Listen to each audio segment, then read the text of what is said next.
Ipinag-utos na ni Pangulong Rodrigo Duterte sa tropa ng pamahalaan na pulbusin ang mga miyembro ng teroristang Maute Group na umatake sa Marawi City.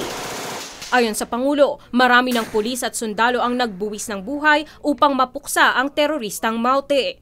Aniya, huli na upang makipagpayapaan pa sa grupo at sinabing hindi siya makikipagnegosasyon sa local terrorist group kahit gamitin pa ng mga ito ang kanilang bihag. No, I'll tell you now. Patayin na ninyo lahat ng hawak ninyo, hindi ako makikipag-usap sa inyo. Nagpunta kayo dito, naghanap ng gulo sa Pilipinas, lalo na kayong mga foreigner. You are the extremist guys.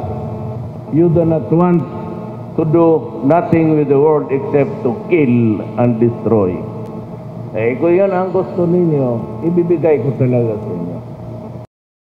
Tiniyak din ni Pangulong Duterte na hindi siya aatras sa laban kontra terorismo. Naniniwala ang Pangulo na madali lamang magagapi ang kalaban. Ang nagpapahirap lamang aniya sa sitwasyon ay ang mga sibilyan na naipit sa bakbakan na kailangang protektahan. Maliit na bagay lang to. Kayang-kaya lang ito ng ating gobyerno. But you know what hampers us is the fact that we cannot fight just like the rebels also.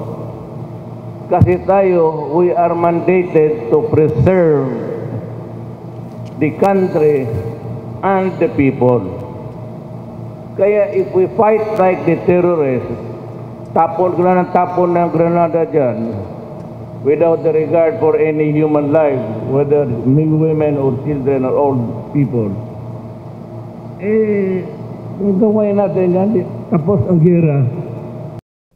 Ako si Mirasol Abogadil, humahataw sa balita.